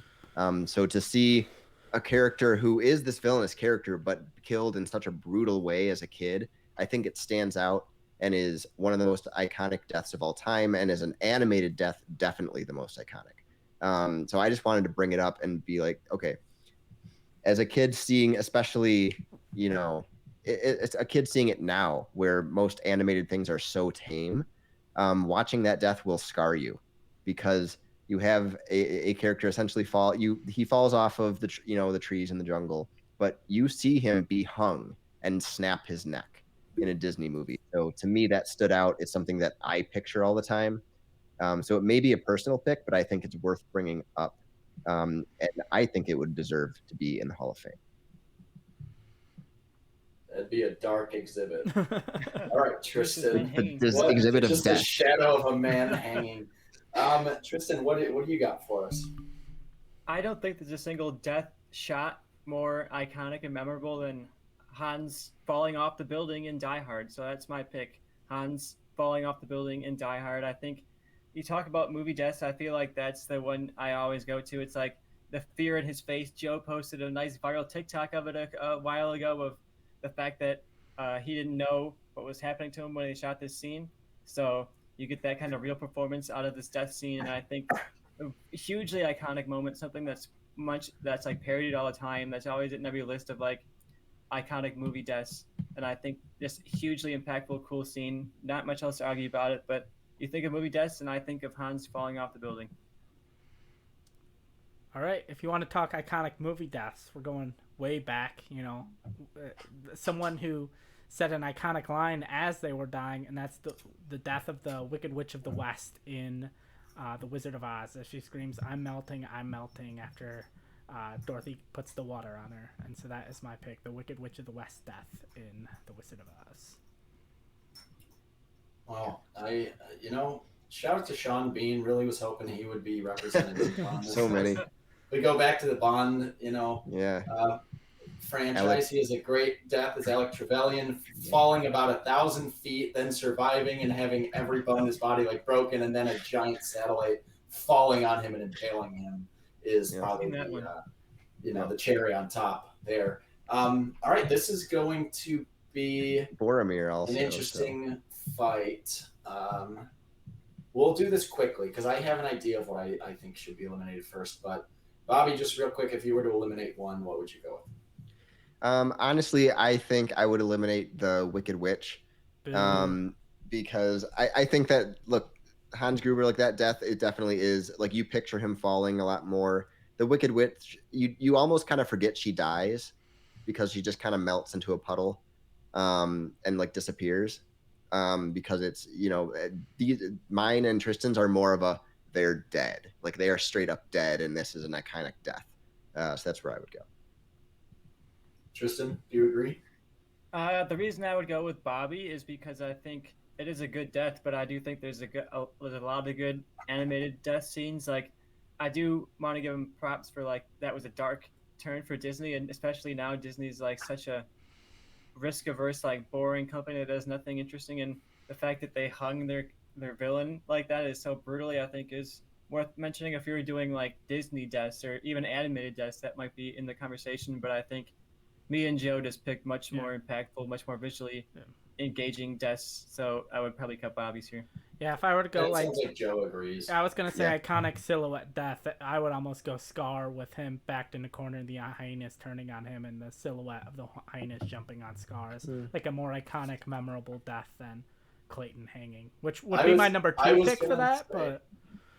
But I was going to say, Bobby in his argument said, this will scar you. And it just made me think of the Scar, silhouette death, which I do think is more iconic, even if you go just Disney movies, even though Bobby and I, that is a movie close to our hearts, having seen it, in theaters when we were young and watching it all the time. Clayton's death, I don't think deserves to be in the Hall of Fame in terms of every movie in the history of movies. Deaths, the more iconic ones, are definitely between Tristan and Joe. So Bobby will be consulting with me, and I will probably need it for Yeah, this. I 100% agree with that, and I just wanted to bring that up because I love that death as a Disney movie, and it stuck with me. So it's something I wanted to bring up for sure. As someone who fought hard for Blofeld's suit, personal preference is definitely a part of this. I respect that as a choice. Yep. So we'll start real quick with Tristan. Why is yours more worthy of the Hall of Fame than Joe? I think you talk about like a single shot that sticks throughout through time. Like, you talk about Hall of Fame, you have like this giant frame image of the death shot, like him falling off, that shocked face on the actor's face. Alan Rickman is just so iconic, and just the falling, everything is, and even like in sequels they like try to bring back like his brother or whatever it was. Like, that's a iconic moment, and you spend the whole movie building up to like he wants to defeat this one guy. And in the Wizard of Oz, there's like a lot of motivations. Like, she wants to get home, and defeating the witch is like a secondary motivation, I guess. And throughout Die Hard, like the whole goal is we got to take down this terrorist, and we really root for John McClane to take this guy down. And then when you finally get that shot at the end of him falling, it's like a cheer out in the crowd kind of moment. Like, when I did see Die Hard in the theater a few years ago, and it was like everybody in the crowd was clapping for that one shot of him falling. And I think the Wicked Witch death scene is quotable, but I can't like imagine the exact shot in my head of her death. I can't imagine like the entire circumstances around it and everything that was happening. But I think if you're talking a moment that you can remember, a moment that stands out, mine just really stands out among a movie with tons of great moments and lines. Like, this one silent moment of him falling is something that always sticks with me. All right, so my thing is, everyone, you talk about iconic all you want, but I don't know if there's anything more iconic of our three moments than the Wicked Witch of the West screaming, I'm melting," after, getting the water. And you guys may not be able to remember the shot, but it's, a famous shot. The Scarecrow accidentally throws water on her. Yeah, he throws water on her. She melts. The smoke comes up. I feel like it's super iconic. I don't know how, I feel like everyone that's ever seen a movie knows the Wicked Witch of the West dying. You talk about, they brought his brothers back, Simon Gruber, in Die Hard with a Vengeance. There have been, like, plays and movies, all this on the witch's backstory. So I feel like the witch is just as iconic, if not even more iconic, than Hans Gruber, as much as I love that character. I would respond to that really quick and just say the witch is iconic for like a ton of moments throughout the movie, a lot of lines, a lot of cool scenes, but I think Hans Gruber's iconic because of his death. Like, that death scene is what really stands out for his scenes. I think he has just as much iconic moments throughout the movie as the witch does. I don't know if it's necessarily just his death that makes him iconic. I think I have a decision, but Bobby, I want to hear, if you were judging, what would you pick between these two? If I was judging, in my argument against Joe's, it was just because it was the first one that came to mind of something to argue against. Honestly, I think that the Wicked Witch melting is one of the most iconic movie moments of all time and quotes of all time. So to me, that takes the cake. I think that Hans Gruber's death is great, but I think as an all-time classic movie moment, it's the Wicked Witch, I'm melting, which inspired a lot of, the Wicked Witch being a character in multiple other things and recreating that kind of death scene. We've seen villains fall to their deaths a million times before and after Hans Gruber, so I think that the melting scene stands out to me. It's tough because I love both of these movies, and I know Joe also loves both these movies. He thinks Die Hard's the greatest action movie ever made, so I know that might be breaking his heart a little to fight. It's in my top 5 of all time, so. Yeah, but Bobby said it. We've seen a million people falling to their deaths. And you know what? I immediately think of Hans Gruber when I think of that. Fuck you, Wicked Witch. I'm going with Hans Gruber because that's fair. Melting from water is stupid and it asks way more questions than it answers. There is a 0% chance no water has contacted her skin up until that moment, and that moment makes me very angry. So I'm going with Tristan's Hans Gruber pick because when someone falls off a tower, I know they're dead. I don't know how the witch has avoided water her whole life. So Tristan, your death is better. Okay. Surprised, I was thinking that. I like both of those, so that's fine. But I am not surprised by Johnny's choice, just based on him being thrown out of moments based on weird things. All right, so we have Yeah, some. that throws me out a lot. Yeah, we have some There's live. no way she's never gotten wet before. We for multiple reasons. Unless she hangs out with Batman. Yeah. Oh no! I mean, I guess Yeah, recent news. Yeah, well, we will say this. You know, it might not be heroic for Batman to go down, but every villain we've talked about definitely eats pussy. Jesus. Hans Gruber So definitely went down. That's fact. Yeah, he goes down for sure. He went down hard. All right, we do have some live comments. Spinner 58 before Tristan even said his pick said Alan Rickman and Die Hard. Paul said Wicked Witch is so iconic. And then Spinner 58 said, as much as I like the look on Rickman's face and look forward to seeing it every Christmas, the Wicked Witch is more memorable. And then she said the water on her was accidental. They were trying to put out the fire on the Scarecrow, which, yeah. I will say that Die Hard pick was my first pick, and I sent it before Tristan sent his. But then I was like, you know what? I want to fight for Clayton because I think it'll be fun. So I told Johnny essentially that. Oh no. Look, So I Wizard of did Oz pick is Die Hard's first. Wizard of Oz might be like my favorite movie of all time, if not in at least in my like top 5 or top 10. I love it to death, but that moment pisses me off. it's my number one. Like, if like no one had ever seen a movie before, it's my number one pick of like that's where you start. For sure. Mine is The Raid. Yeah. Okay. I'm just kidding. All right, 5-year-old. Let's watch that. Yeah, that is the Tristan. first movie my Let's kids get our will be next category. Yeah, I think we're- we're have layers and bases. We're at the last one. Oh yeah. Well, I guess we we have don't need layers the and wheel. bases. And then we have Baby. overall the villains after Yeah. that. Yeah. Well, last one Maybe that a big we don't blackboard need the with layers we don't and need the bases. wheel. Yeah. Just spin Let me it. just spin it. You know, it might land Let's on layers see- and bases. You never know. Let's see which I way like that Thanos it's ends like- up.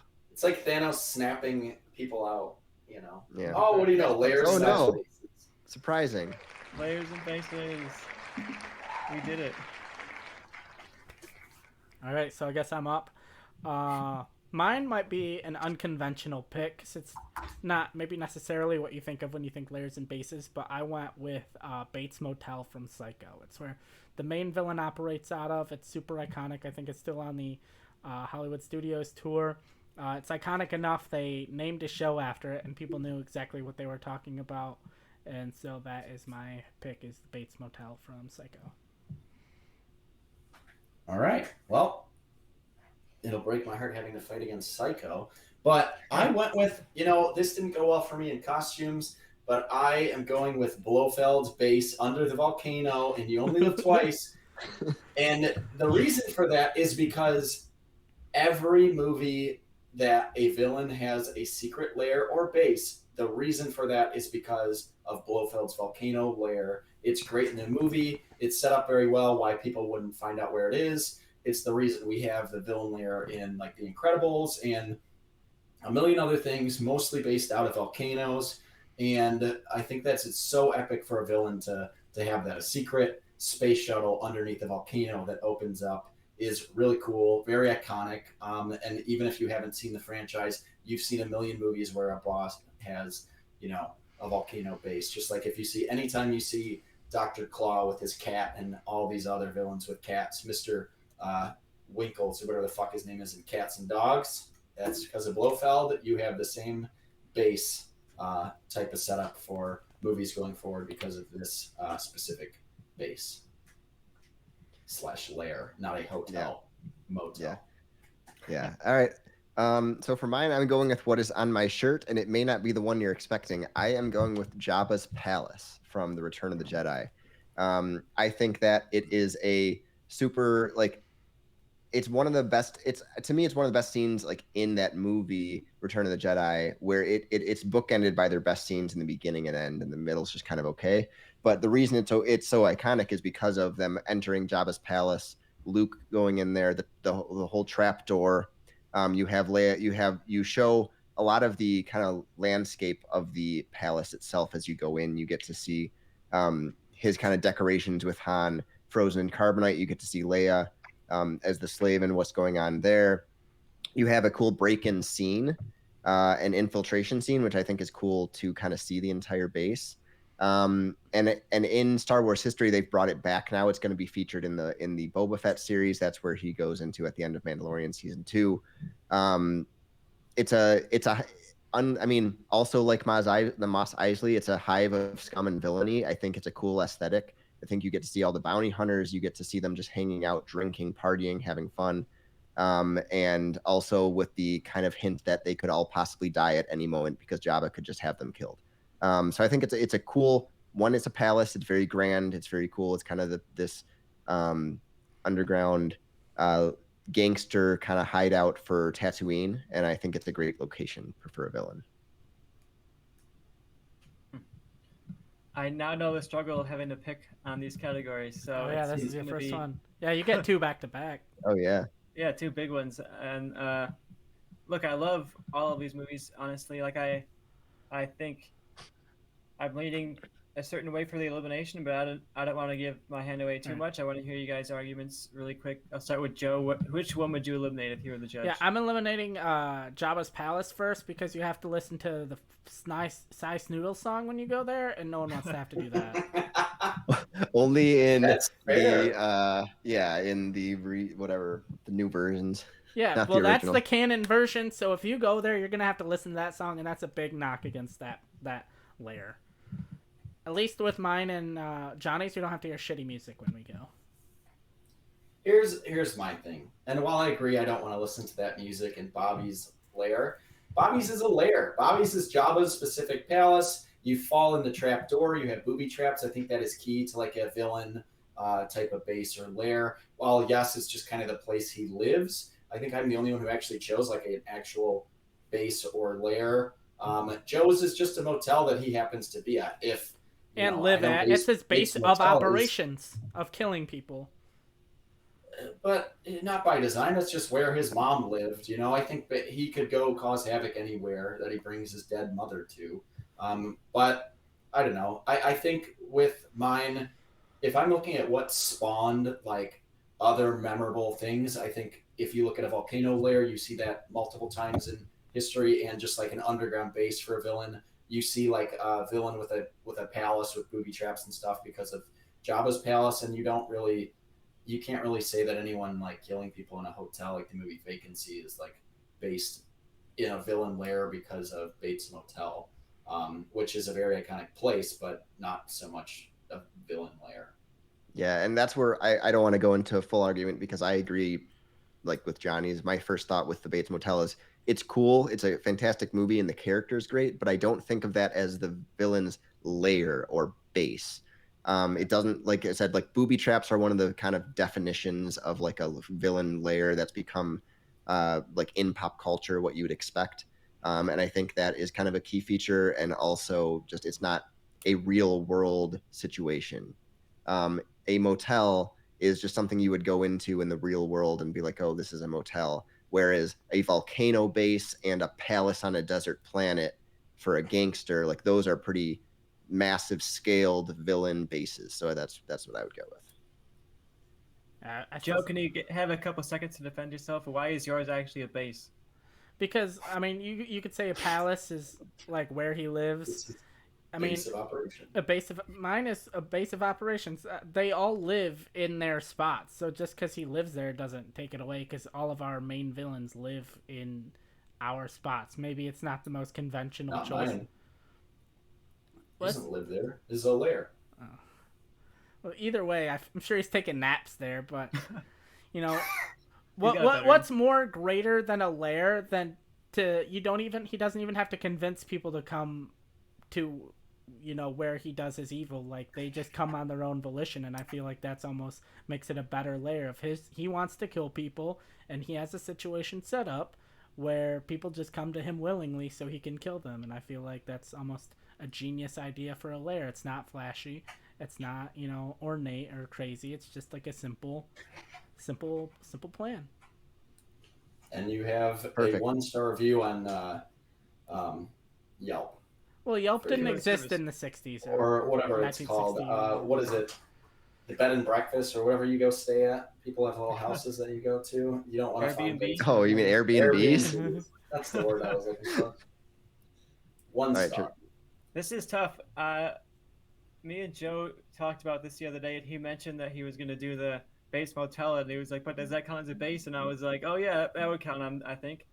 But I think Bobby and Johnny just pick slightly more like so I would still call the Bates Motel a layer of Norman Bates, but I think that Johnny and Bobby just picked more of a Lame. layer. Like if I Lame. was going by the definitive layer, I'm going with Johnny and Bobby here. We're gonna narrowly cut Joe, but I do think it was a good, interesting Boo. choice. It is on the Universal Tour, so I it's like here the in outside of the California. box thing, Yep. but Hey, as someone who argued for Clayton's death and Johnny for Blofeld's costume, yeah, I like that pick. his mouse suit.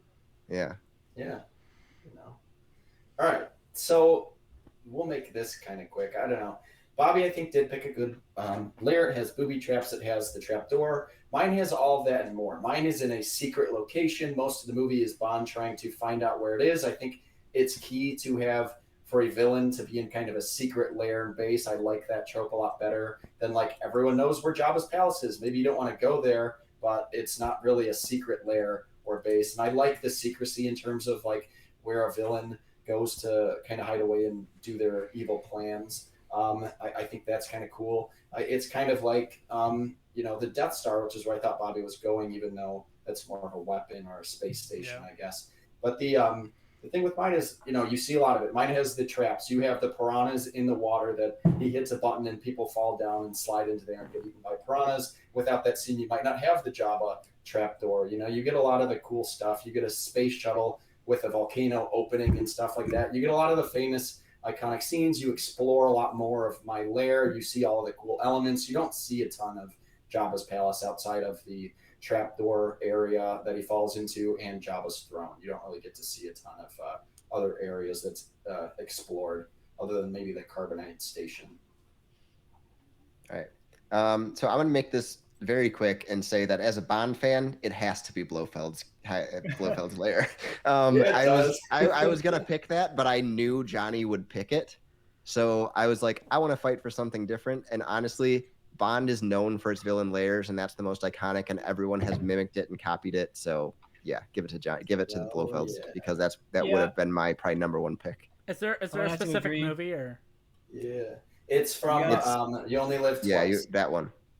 I haven't seen many Bond movies, but this is one of the ones that I've seen. And I'll be honest, one of the things that drew me to seeing the movie is the bass. Like, that bass is so cool, and I do agree with Johnny. Like, Bobby's bass is cool, but it's like the first 15 minutes of the movie, and I think Blofeld's bass is like the centerpiece of the movie, essentially. And, like, I think that just is much more interesting. And like you said, like, this is kind of the precursor for all these basses, and every other bass kind of tries to like live up to this bass and never does.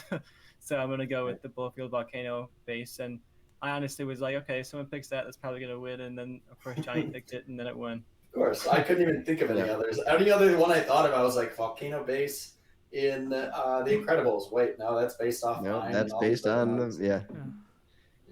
Yep, I thought of it. That's kind of why I went with Bates Motel, is because there weren't a whole lot of other great options.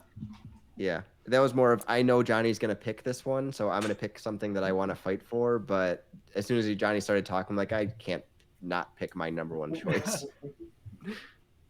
Well, I do like that Joe picked the layer of Norman Bates, and I like that it was kind of like this hidden in plain sight kind of layer. And I think Joe could have fought a little bit harder for his being a layer, but Johnny won. Johnny won that one with the pick. Yeah. I wasn't beating Blofeld's lair, so I'm like, I can maybe edge out Bobby now just to lose to Johnny later. So. Yeah, my thoughts exactly on that. We're coming up on our last category now, the ultimate category. We did all movie villains, so this last category is the ultimate movie villain. I'm the one who's making the call on this. So Joe, Johnny, and Bobby are going to be arguing for who they think is the ultimate movie villain. Let's start with Johnny on this one, since Joe went first last time. Okay, yeah, fuck it. Here, we'll change it up. I'm going to go with Ernst Stavro Blofeld. Oh, no, I'm just kidding.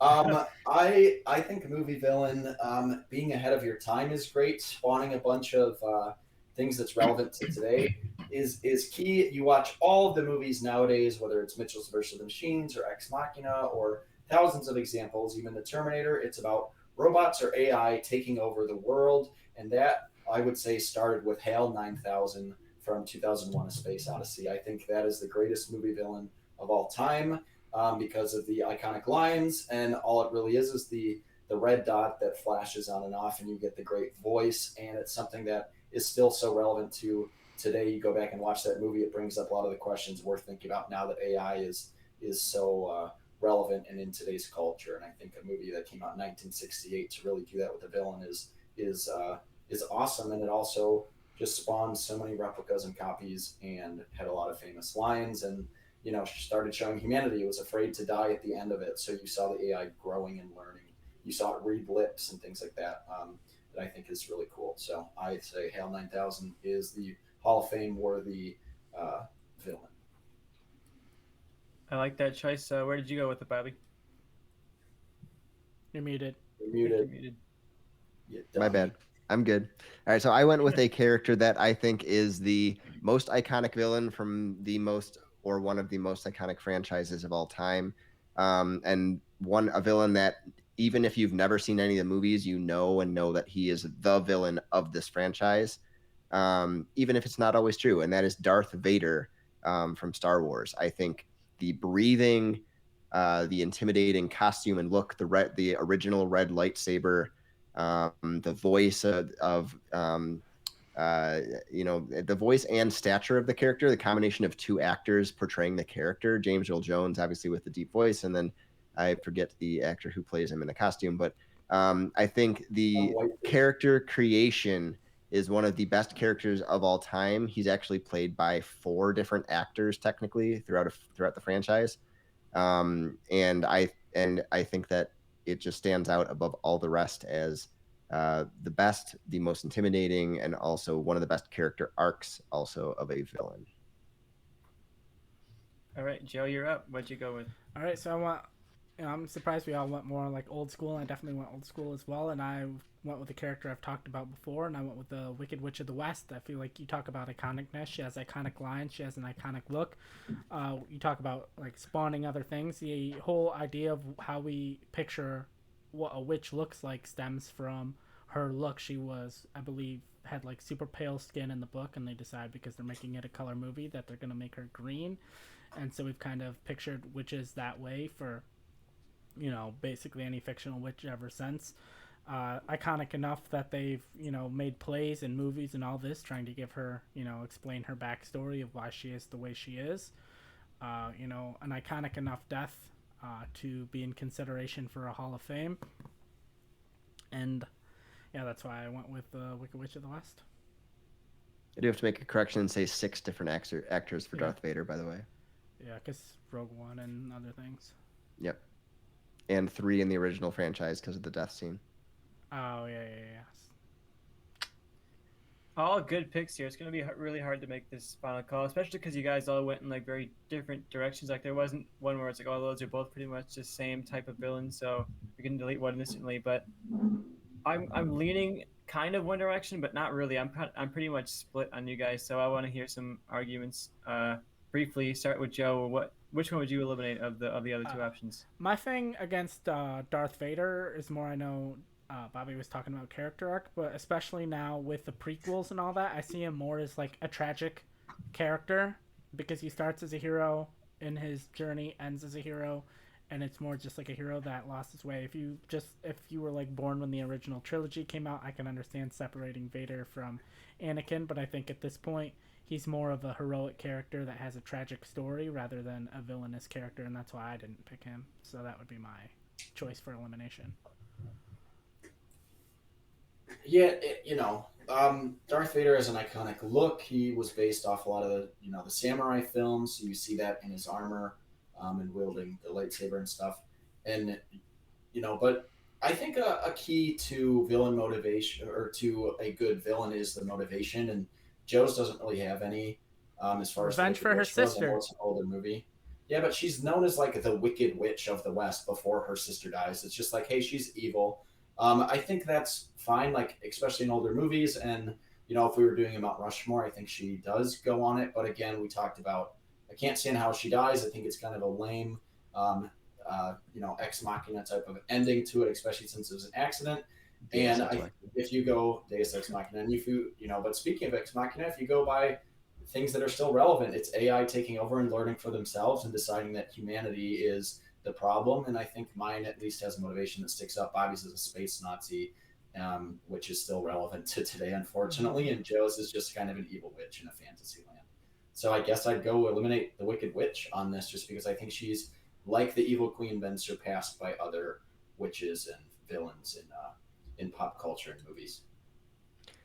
I could make this easy and just kind of pick Joe's, but honestly, my pick for elimination was going to be Hell 9000, Johnny's pick, because I think that as far as iconography, I think the Wicked Witch and Darth Vader are way more iconic. I think that Hell is known by a lot of movie buffs, but doesn't really stand out. And I think it's like it needs some type of personification to be the best villain of all time.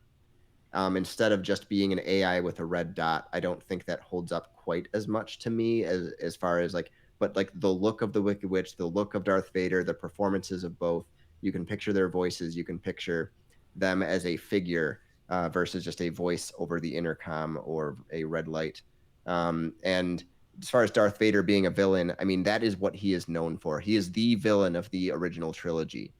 Who turns good? Everyone knows him as Anakin, though.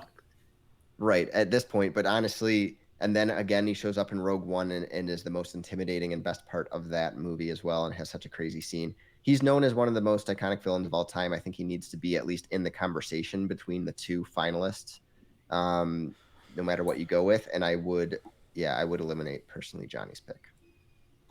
Well, that didn't help me in any way, but thanks for that. Look, this is hard because there's three of my favorite movies of all time. Like, I'm in love with 2001: A Space Odyssey. Star Wars is like, obviously I'm wearing a Star Wars shirt right now. It's like pretty much a defining franchise for me. And I love The Wizard of Oz, and I think The Wicked Witch is one of the reasons that it's such a hugely impactful, kind of memorable movie. And I can't believe that I'm going to go with this, but I'm going to have to eliminate Vader from the conversation. It's an extremely, extremely close discussion, but I think the fact that he has this throughout the entire franchise, like he has this hero's journey where he's not necessarily a villain by the end of it. Like even by the end of his own trilogy, he's not like a villainous character. So I think maybe if you're saying like, oh, in this one movie he's the villain, and just in Star Wars he's the villain, but if you're talking about the whole franchise of Star Wars, like I wouldn't necessarily I mean, I would, but when you're looking at the other two, like one's an evil witch and one's rogue AI, and I think both of them are pretty cool characters. Like, I'll say that I saw 2001: A Space Odyssey in theaters, and people were all really into Hell 9000. That scene where he reads the lips, like people were reacting to it like it was like a thriller, for this really dry movie. People were really into it, and obviously, The Wicked Witch has so many moments that I love and so many memorable quotes. So I can't wait to hear the arguments here. I have no idea which one I'm going to go with. Yeah, no, I can say I disagreed. I disagree just because I love Vader, but honestly, those are two great picks, so I'm up for choosing between them.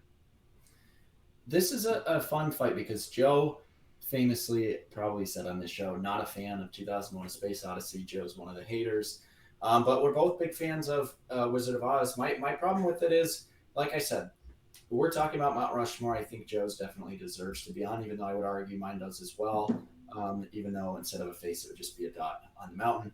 I think if you're looking at what holds up in today's culture, what is something that's more socially relevant, and what, just if you look at the great villains of all time, a lot of that has to do with character motivations. Joe's character, sure, maybe you can argue she's fueled by revenge, but she's known as the evil witch. She is just bad because she's bad. She's green, whatever they've tried to do like prequels to it and explain why. And those have kind of all failed. Hell 9000 was super ahead of its time. It makes for one of the greatest villains ever and is still the motivation. Like I said, the best movie of this year is The Mitchells versus the Machines, and the motivation is basically an iPhone that gets thrown away and decides to take over humanity because only AI can live peacefully. Humans are the problem.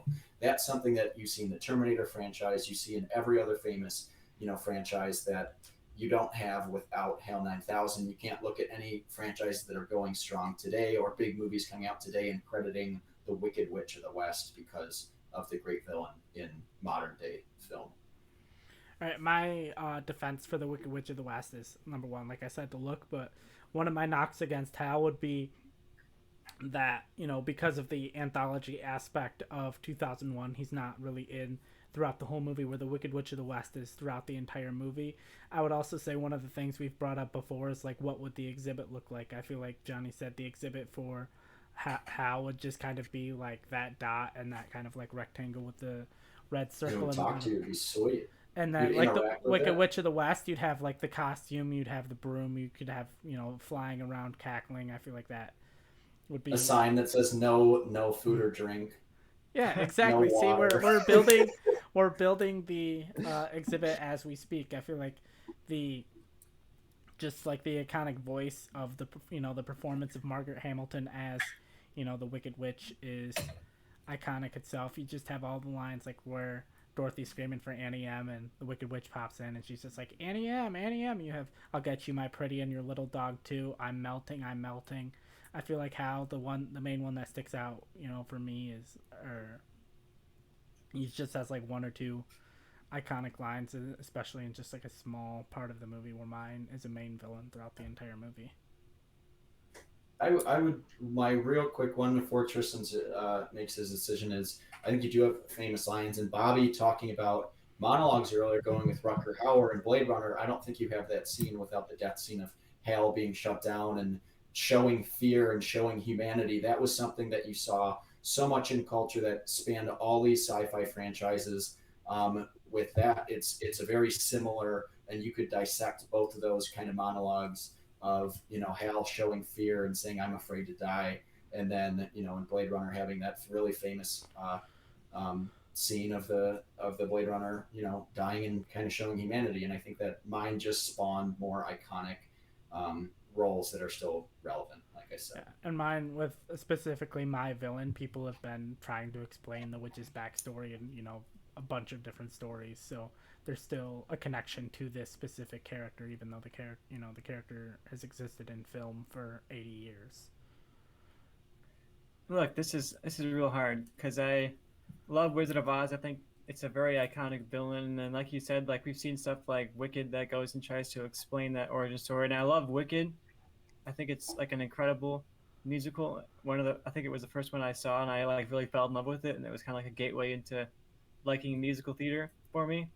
But I love Held 9000, and I think he has a bit more of like an arc than the Wicked Witch does. Like, I wouldn't expect an arc from a witch character necessarily, but I think Hell has like a downward spiral kind of arc where it's like he has this calculated mind, and then as something like an order he gets from up on high that contradicts with his core tenets, he kind of like falls apart. And when I think of 2001: A Space Odyssey, I think of like, I can't do that, Dave, and like the very cold delivery from Hell 9000. I think of Hell's death scene.